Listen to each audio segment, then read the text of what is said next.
Palavra da Verdade, com Hernandes Dias Lopes. O texto que eu quero compartilhar com vocês está em Marcos capítulo 14, versos de 1 a 9. Peço que você abra sua Bíblia comigo.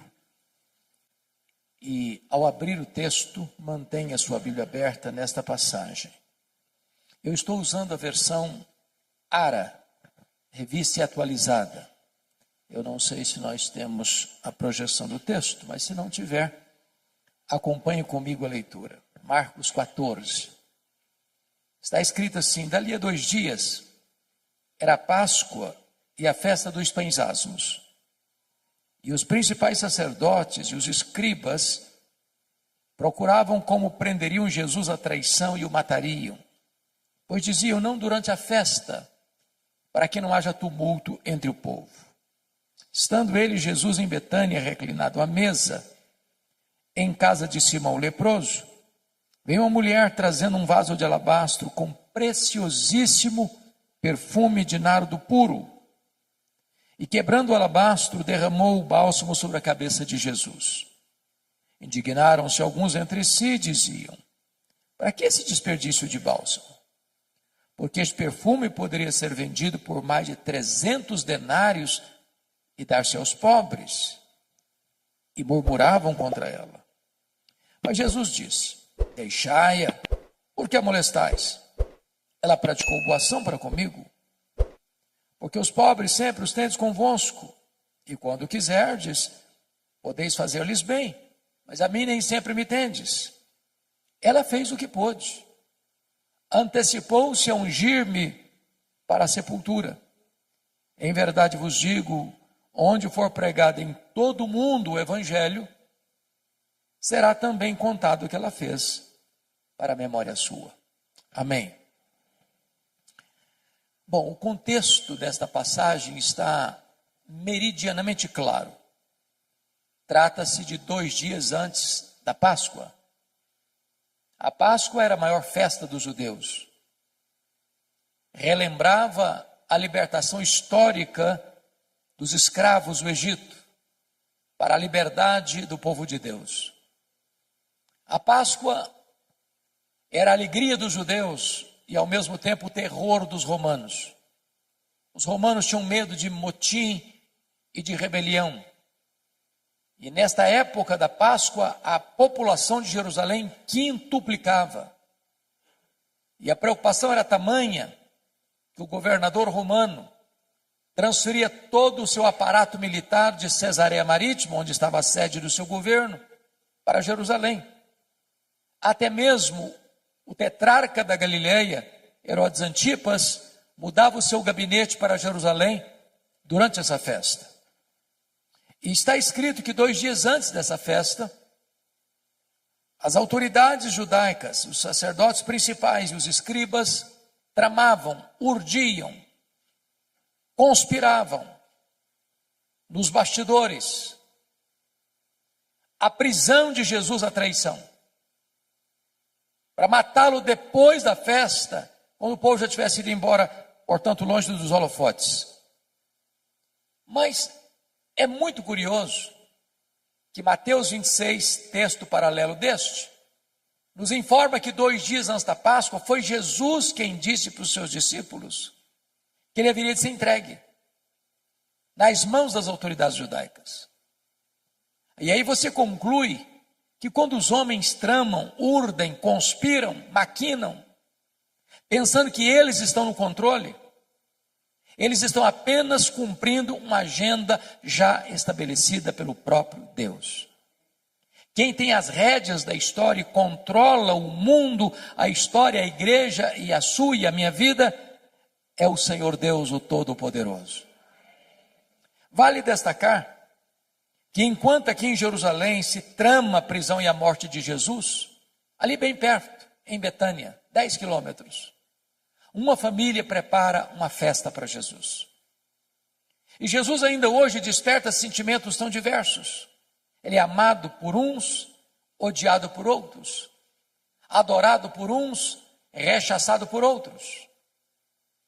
É importante entender ainda que esse jantar que foi oferecido a Jesus em Betânia aconteceu na casa de um homem chamado Simão.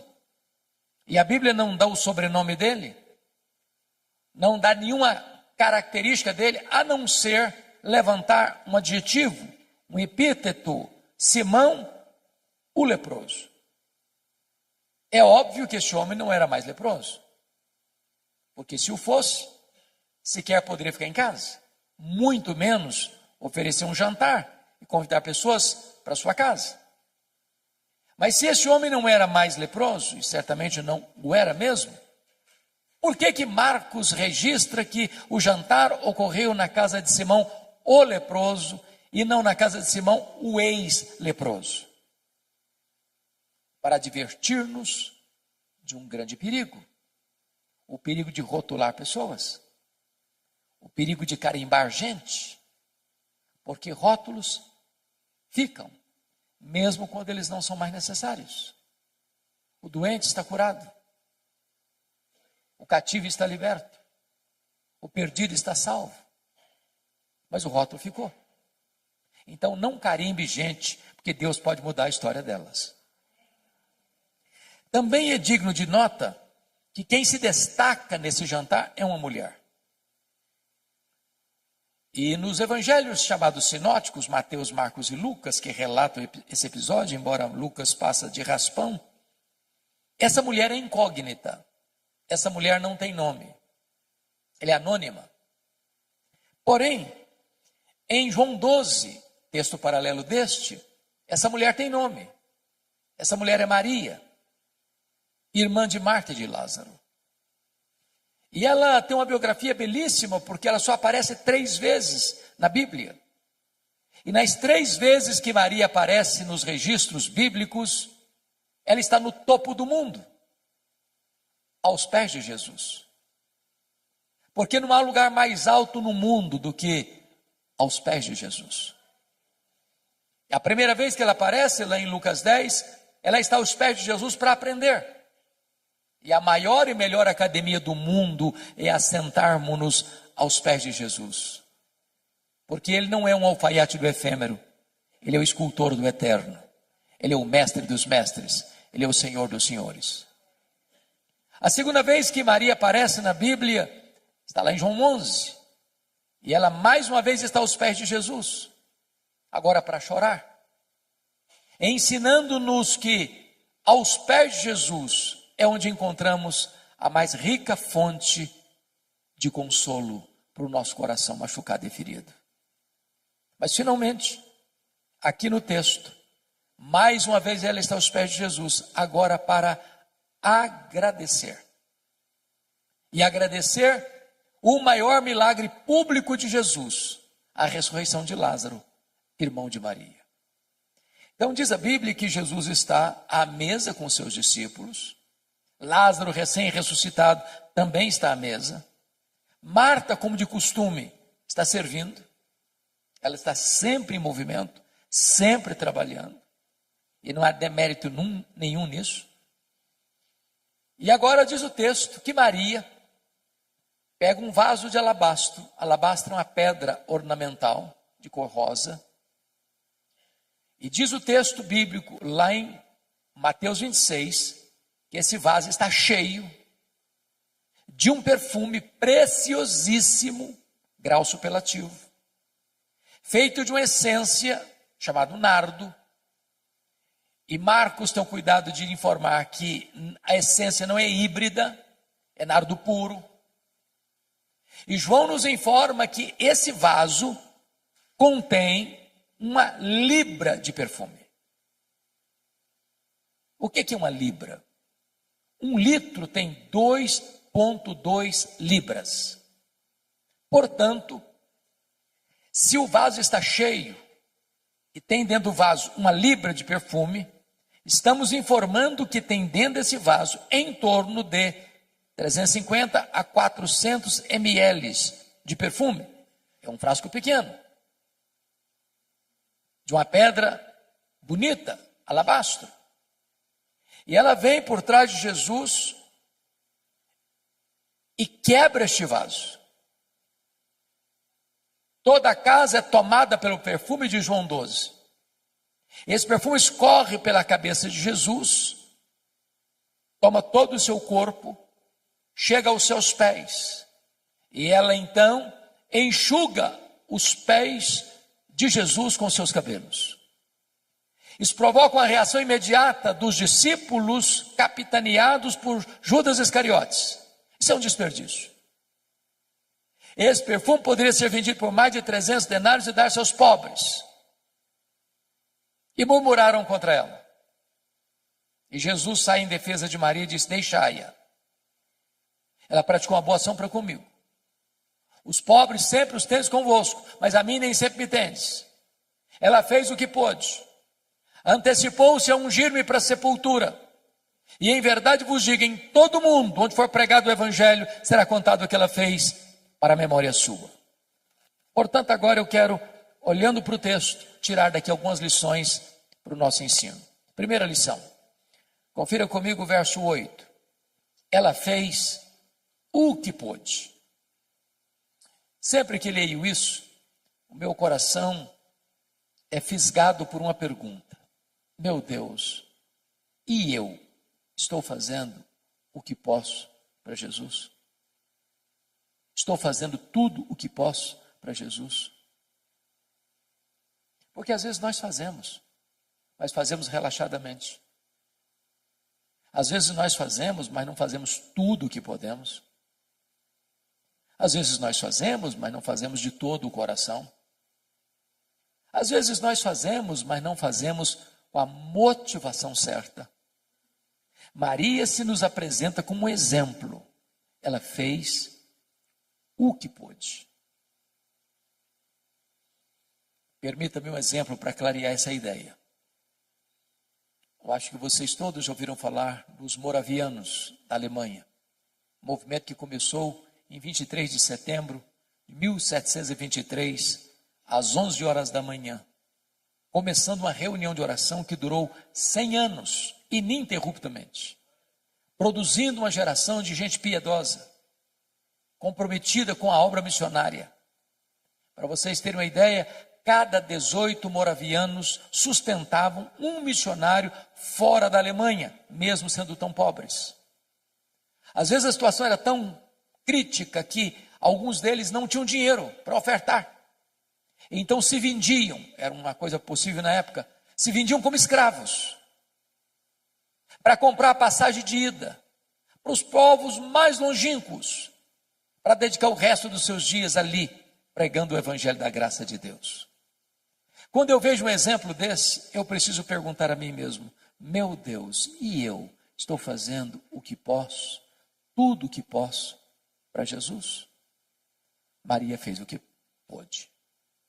Segunda lição que eu aprendo com Maria, versículo 3 e 4. Ela fez o seu melhor.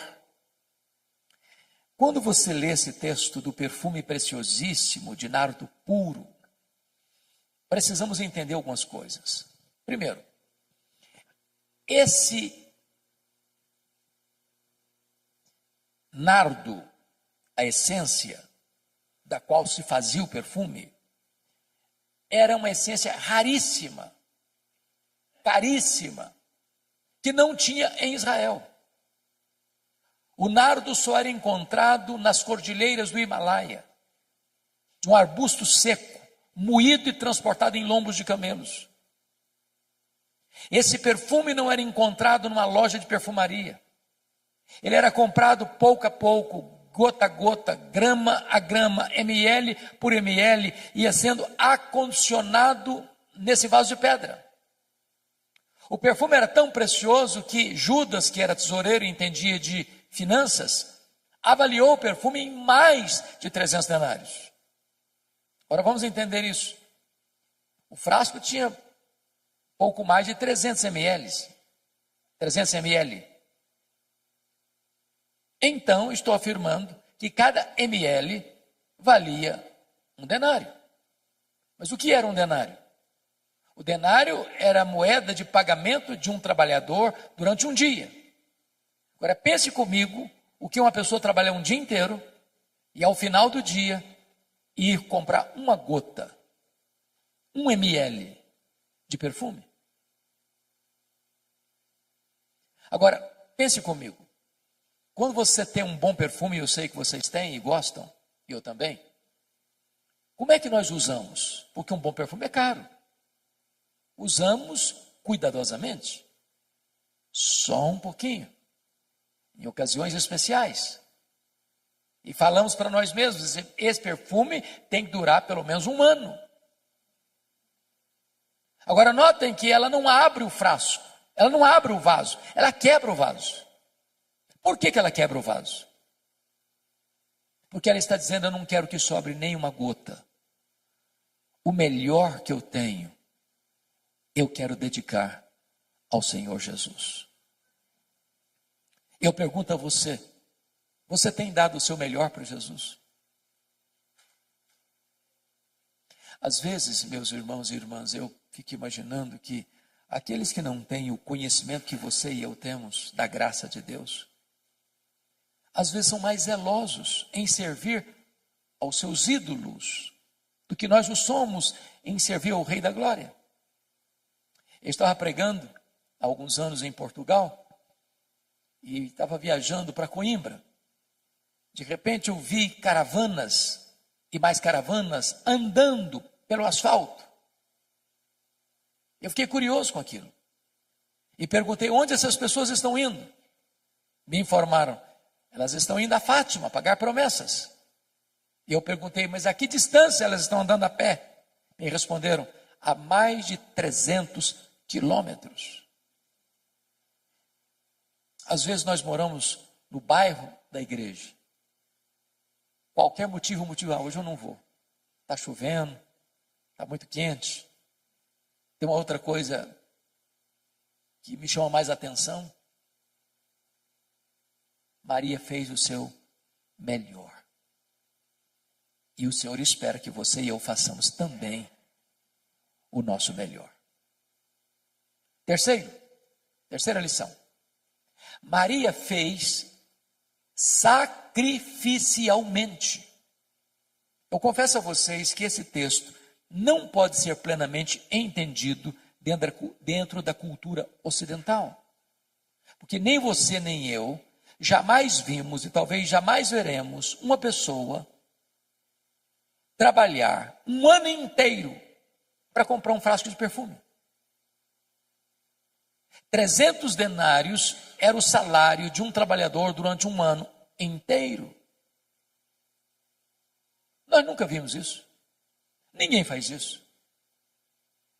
Mas na cultura judaica, quando a menina fazia a transição de menina para moça, o que é tão rápido, ela começava a comprar gota a gota, grama a grama, ml a ml, esse perfume, acondicionando-o nesse frasco de alabastro para o dia mais sonhado e desejado da sua vida, o dia do seu casamento, o dia das suas núpcias. Quando ela quebra aquele vaso e derrama todo aquele perfume sobre a cabeça de Jesus, ela está dizendo, eu vou fazer uma oferta, não apenas do que eu tenho de melhor, mas uma oferta sacrificial. Porque às vezes nós entregamos o que não nos faz falta, o que é sobra, o que não nos custa nada. Mas a oferta de Maria é uma oferta sacrificial. Maria está me ensinando aqui o que significa generosidade. E li um livro recentemente sobre generosidade que me marcou muito, exatamente por causa da ilustração que o autor conta na introdução do livro, perguntando assim, você quer aprender a ser uma pessoa generosa? Porque generosidade, irmãos, é um aprendizado. A Bíblia diz que a alma generosa prosperará. A Bíblia diz que se você retém mais do que é justo, isso vai ser pura perda para você. A Bíblia diz que quando você dá ao pobre, você empresta a Deus. Jesus ensinou que mais feliz é dar, mais feliz é o que dá do que o que recebe. Mas o autor diz assim, você quer aprender a ser generoso? Compra um vaso de vidro transparente, bote na sua sala. Mas não ponha flor. Ponha só terra. Só terra. Para você passar por lá todo dia e olhar esse vaso. Para ensinar você duas coisas. Primeiro, de onde você veio?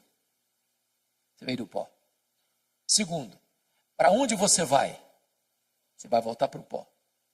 Do pó que você veio, quanto você trouxe? Não trouxe nada. Para o pó que você vai, quanto você vai levar? Também não vai levar nada. Então você não é dono de nada. Você é apenas o mordomo do dono. O que a Bíblia diz é que Deus requer do mordomo que ele seja fiel. Ora, para ser fiel ao dono, que é generoso, a única maneira de eu ser um mordomo fiel ao dono generoso é sendo generoso com o que é do dono. O seu e o meu problema em sermos generosos é que nós temos a síndrome de dono. Mas se eu entendo que o que Deus me confiou não é meu e eu preciso administrar de maneira generosa, eu já não vou ter mais dificuldade de ser generoso com o que é do dono, porque o dono é generoso. Maria fez sacrificialmente. Quarta lição que eu aprendo com Maria. Maria fez, apesar das críticas. Versos 4 a 6, ela enfrenta 3 críticas. Indignação, murmuração e molestação. Eu sou pastor há 43 anos. Eu confesso a vocês que eu nunca vi alguém se levantando para fazer algo relevante na vida sem enfrentar críticas. Quem tem medo de críticas não serve a Deus. Quem tem medo de críticas está mais interessado no aplauso dos homens do que na aprovação divina. Quem tem medo de críticas está construindo monumentos a si mesmo, em vez de estar trazendo glória a Deus. E notem vocês que alguns estão indignados contra Maria, mas quem são esses alguns? São os discípulos, são os apóstolos, são os líderes, que deveriam estar felizes com ela e estão indignados contra ela. E notem, eles não estão indignados com o que ela está fazendo, não. Eles estão indignados para quem ela está fazendo. Se fosse para os pobres, até que passaria. Mas para Jesus, não, isso aí é um desperdício. E notem mais, eles não estão murmurando, não. Eles estão murmurando contra ela. Eu sei que esse assunto de murmuração já acabou há muito tempo nas igrejas, não tem mais. Mas naquela época existia. Bom, chegar ao ponto de molestarem Maria. Molestação é crime.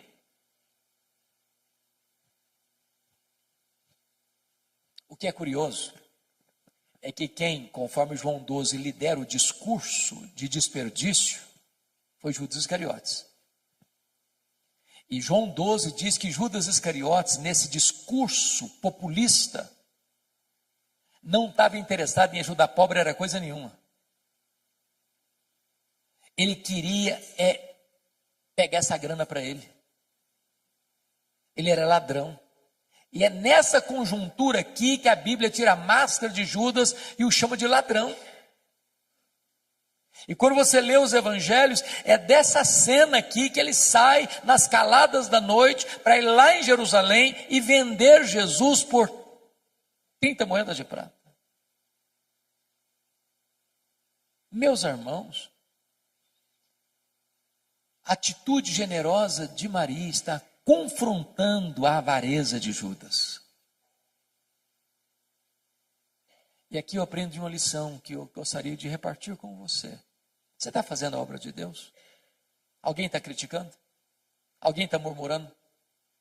Alguém está ficando assim no seu pé, atormentando você, molestando você? Continue fazendo a obra de Deus. Você não está fazendo para agradar homens.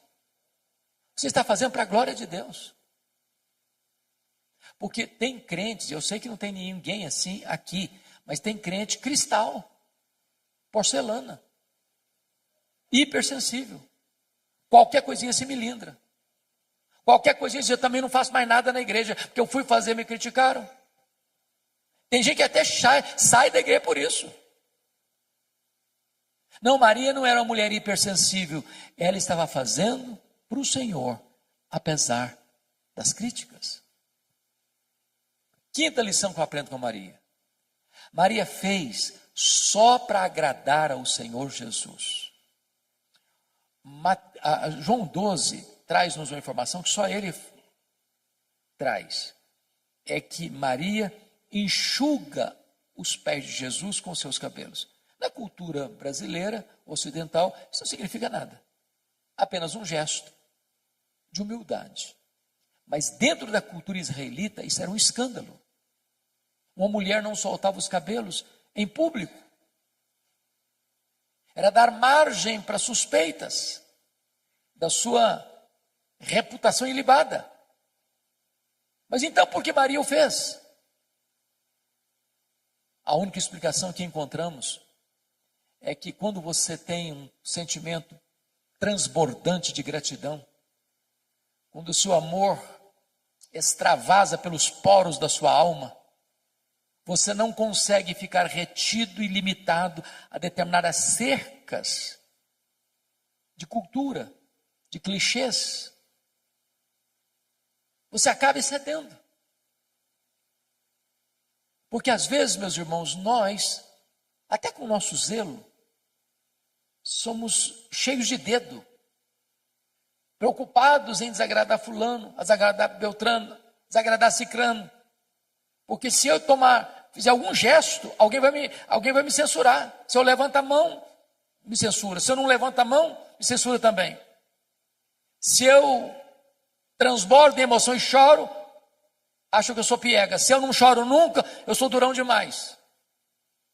Eu fico olhando para ver, medindo os meus atos, medindo os meus gestos, porque não quero desagradar ninguém. Eu, às vezes, querendo agradar todo mundo, eu acabo desagradando a Jesus.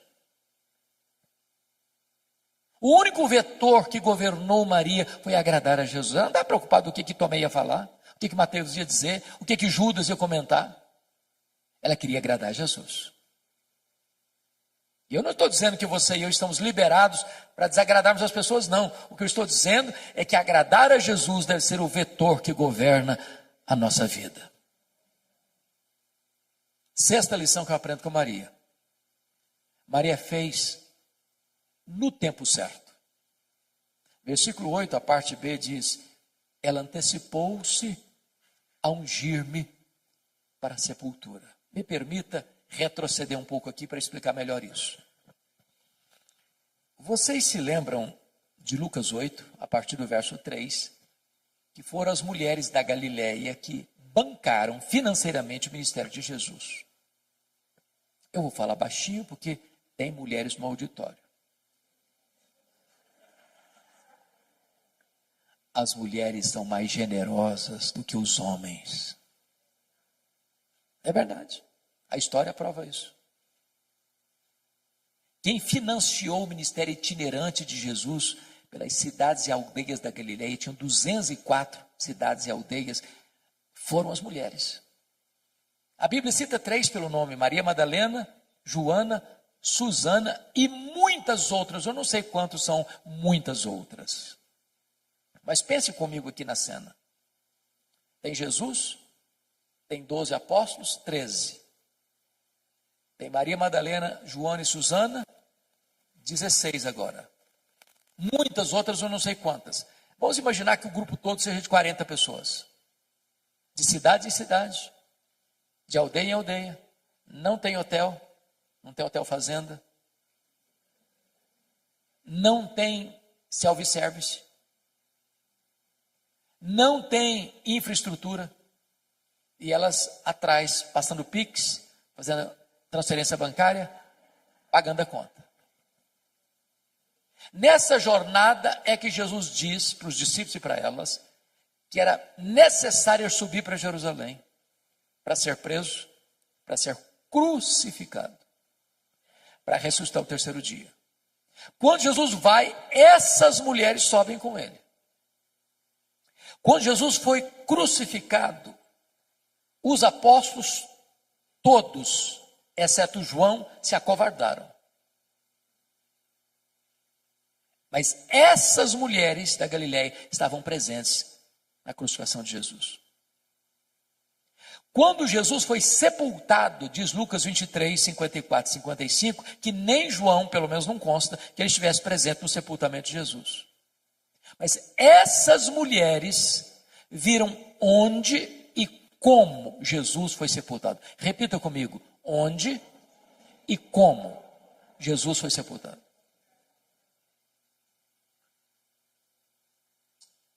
Agora vamos entender um pouco melhor. Que horas Jesus morreu na cruz na sexta-feira? 3 horas da tarde. 3 horas da tarde. Hora nona. Que horas ele foi sepultado? A Bíblia não consta. Mas tinha que ser antes de começar o sábado. Então encerrava sexta-feira, 6 da tarde, começava o sábado. Parava tudo. Agora, vamos pensar de novo comigo aqui, me acompanha o raciocínio. Então, entre a morte e o sepultamento, quanto tempo disponível se tem? 3 horas. Bom, morreu, ninguém tem autoridade de tirar o corpo da cruz. Só o governador pode autorizar. Ele foi crucificado fora dos portões. O governador está lá dentro dos portões, na fortaleza de Antônia. Também não adianta ter qualquer um lá que não vai nem receber, tem que ter alguém com trânsito. Então escolhem José de Arimateia. Ele chega lá no governador e diz: ó, governador, eu queria pedir permissão para sepultar o Jesus Nazareno, porque eu tenho uma sepultura nova que nunca foi usada, e eu vou emprestar para sepultar o Jesus Nazareno. O governador deve estar falando assim: não deu prazo para morrer não. E demora. E demora muito. Tem gente que fica um dia inteiro aí. Não, mas morreu. Não morreu. Mas morreu sim, senhor. Não, eu só acredito se o centurião vier aqui me falar que morreu. Não tinha telefone celular. Tive que ir lá chamar o centurião. Trazer o centurião aqui. Ah, morreu sim, senhor. Então tem que fazer um documento. Agora tem que ir lá no mercado comprar lençóis.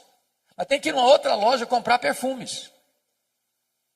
Agora tem que tirar o corpo da cruz, agora tem que limpar o corpo, agora tem que colocar perfume no corpo, agora tem que enrolar o corpo no lençol, agora tem que tirar daqui e levar para o túmulo, mas o túmulo é novo, nunca foi usado, tem uma pedra imensa para rolar, tem que rolar a pedra, tem que botar o corpo, tem que rolar a pedra de novo.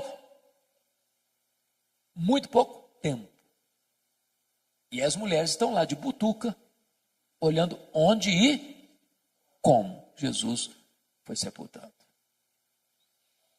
Eu não sei, a Bíblia não deixa isso tão claro, mas a compreensão que eu entendo, que eu tenho, é que logo que terminou o sábado, que hora que terminou o sábado? Sábado, 6 da tarde. Elas correm no mercado para comprar o quê? Perfumes. E por quê? Por quê? Meu entendimento é que mulher não gosta de nada mal feito. Elas estão olhando, estão observando. Pensaram assim: esse serviço que fizeram ficou mal feito. Quando terminar o sábado, nós vamos voltar e vamos fazer esse serviço direito. Quem está voltando no túmulo não são os apóstolos, estão trancados com medo, acovardados. Quem bota a cara na rua, num ambiente hostil, são as mulheres da Galileia. Quando elas chegam, uma surpresa. A pedra está rolada. Quando elas entram, outra surpresa. O túmulo está vazio. Quando elas saem, uma outra surpresa. O anjo pergunta para elas: o que vocês vieram fazer aqui? Procurar entre os mortos aquele que está vivo. Ele não está mais aqui não. Ele ressuscitou. O que o anjo está dizendo para essas mulheres? Vocês fizeram muita coisa para Jesus, mas uma coisa vocês não fizeram. Vocês não anteciparam a ungir o corpo dele para a sepultura. Agora ele não precisa mais. Lição aprendida? Faça no tempo certo. Há coisas, irmãos, que ou fazemos hoje ou nunca teremos oportunidade de fazer. Oportunidade passa. Nunca deixa para amanhã o que você pode fazer hoje. Nunca faça a oração de Faraó. Pediu para Moisés orar por ele, para as rãs irem embora amanhã. O problema era de hoje. Amanhã pode ser tarde demais.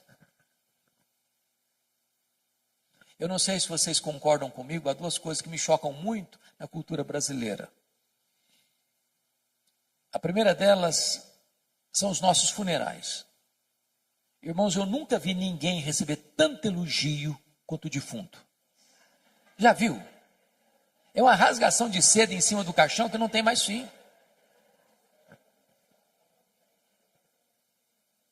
A pergunta é se aquela pessoa em vida escutou alguns daqueles elogios. Porque um defunto não fica feliz por você elogiá-lo. E ele nem se levanta do caixão para lhe dar um abraço. E se levantar, você corre também. Então não espere a pessoa morrer para elogiar. E tem crente assim, muito espiritual, que diz, não, mas esse negócio de elogiar é um perigo, a pessoa vai ficar vaidosa. O que a Bíblia proíbe é hipocrisia. Mas um elogio sério, sincero, oportuno, é um bálsamo. A segunda coisa que me choca na nossa cultura é que defunto recebe mais flores do que vivos. Faz sentido isso? Não faz sentido, gente. Eu fui num funeral certa feita e contei 86 coroas de flores. Contrataram um caminhãozão para levar as flores, um caminhãozinho desse tamanhozinho para levar o defunto. E eu fiquei do lado olhando. Falei, meu Deus, para que tanta flor para o defunto? Coitado, não consegue cheirar um botão de rosa a mais. Mas sabe por que os mortos recebem mais flores do que os vivos? Porque a voz do remorso é maior que a voz da gratidão. Não espere a pessoa morrer para mandar flores. Mande flores enquanto ela pode admirar as flores. Colocar um bonito jarro, botar na sua sala. Faça no tempo certo. Eu fico olhando para a Bíblia e vendo a história do Davi. Sabe quantos anos o Davi ficou brigado com Absalão? 11 anos. 11 anos. Sem conversar. Chegou uma hora que o menino não queria conversar com o pai também não. Agora ele queria matar o pai. Tomar o trono do pai.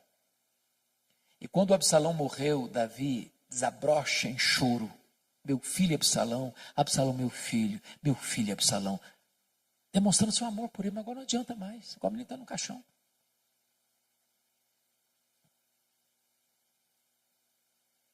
Não espere para amanhã. Faça hoje, enquanto é tempo. No tempo certo. Mas deixa eu terminar com a última lição de Maria, a sétima lição do texto. Versículo 9. Maria fez com reflexos para a eternidade. Jesus diz, em verdade vos digo, em todo mundo, onde for pregado o evangelho, será contado o que ela fez para a memória sua. E essa profecia de Jesus, proferida numa casa pequena, numa vila pequena, há 2000 anos, tem sido contada dos outeiros da história, nos ouvidos do mundo.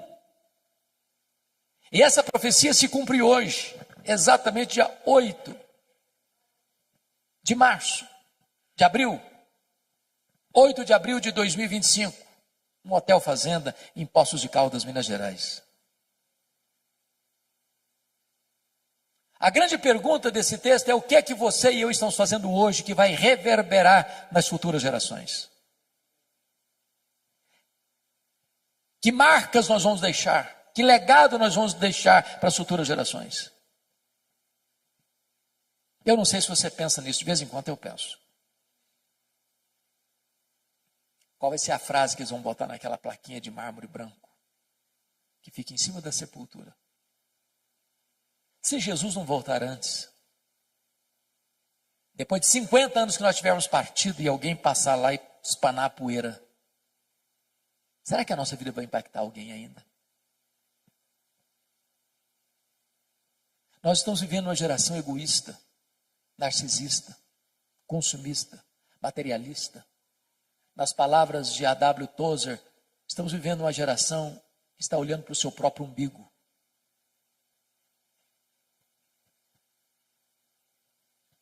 Eu queria então concluir a minha fala trazendo dois exemplos. Um da Bíblia e outro da história da missiologia. O exemplo da Bíblia tem a ver com o rei Ezequias. O rei Ezequias teve um pai terrível. O pai dele era Acabe, Acás, um homem terrível, idólatra, feiticeiro. Mas Ezequias, embora não tenha tido berço, foi um homem piedoso. Começou a reinar. Com 25 anos, reinou 29 anos, morreu com 54 anos. Ele foi tão piedoso que a Bíblia diz que não teve ninguém igual a ele, nem antes nem depois. Foi no governo dele aqui em Jerusalém que as 10 tribos do norte foram tomadas pelo Império Assírio. Quando ele tinha 39 anos, ele enfrenta 2 terríveis problemas. Primeiro, um cerco militar do mesmo exército que tinha tomado Samaria, agora cerca Jerusalém e dá uma ordem para ele: se renda, porque Deus nenhum poderá livrar você da minha mão. Se não bastasse isso, diz a Bíblia que ele sofreu uma enfermidade física, uma úlcera, que médico nenhum conseguiu resolver. E Deus manda o profeta Isaías na casa dele com uma palavra expressa: põe em ordem a tua casa, porque morrerás e não viverás. E o rei voltou-se para a parede e orou fervorosamente, chorou abundantemente.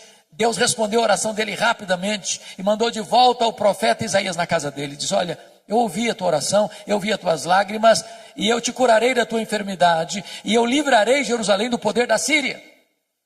Deus escalou um único anjo que matou 185 mil soldados assírios ao redor de Jerusalém.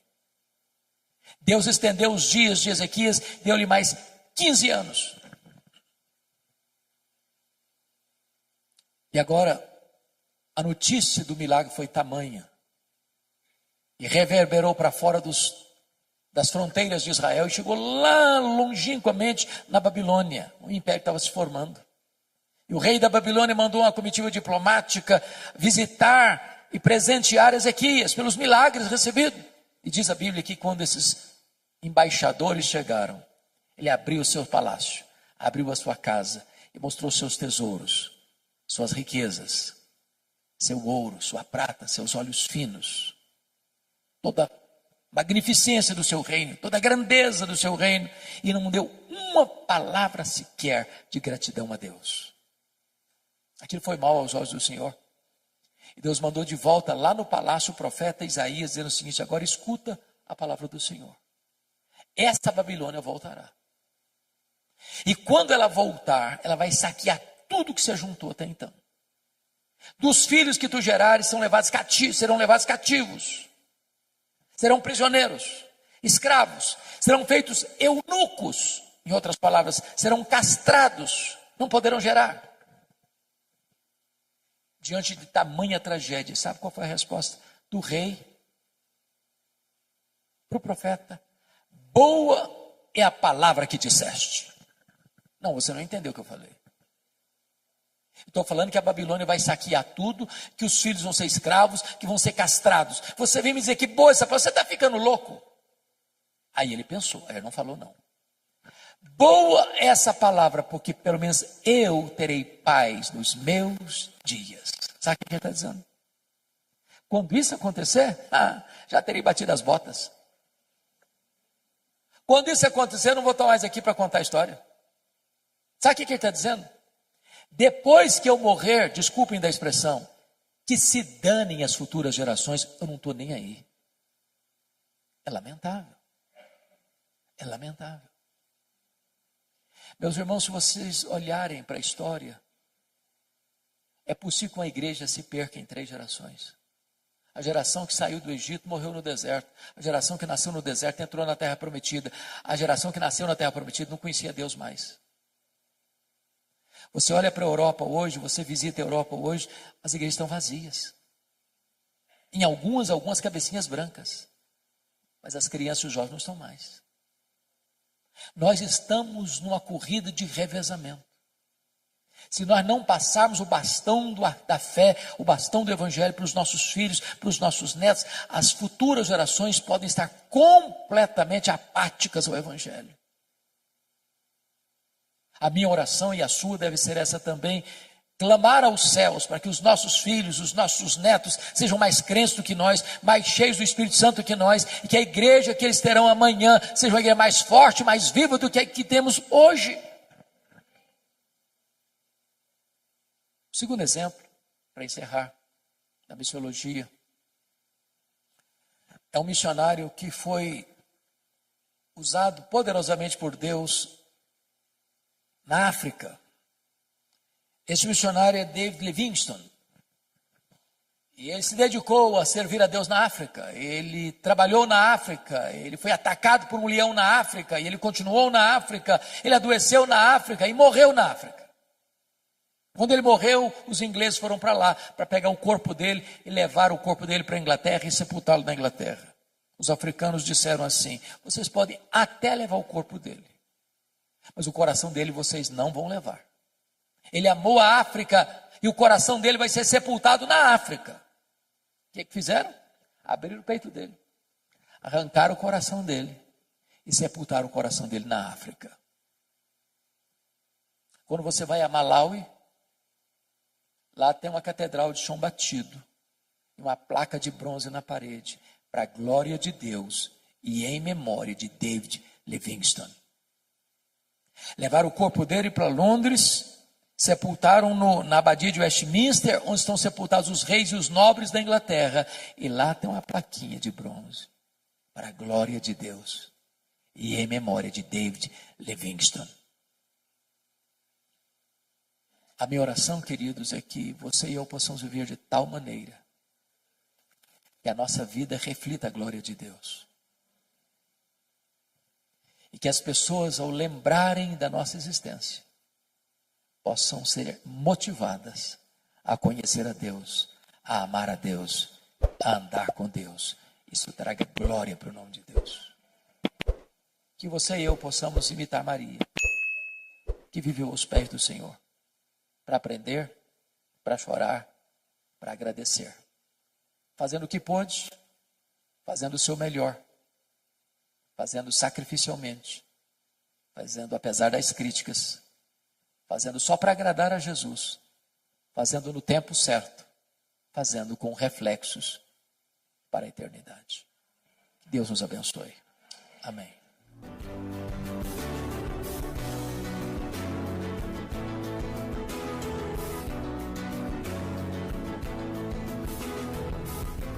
Palavra da Verdade, com Hernandes Dias Lopes.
unreal now.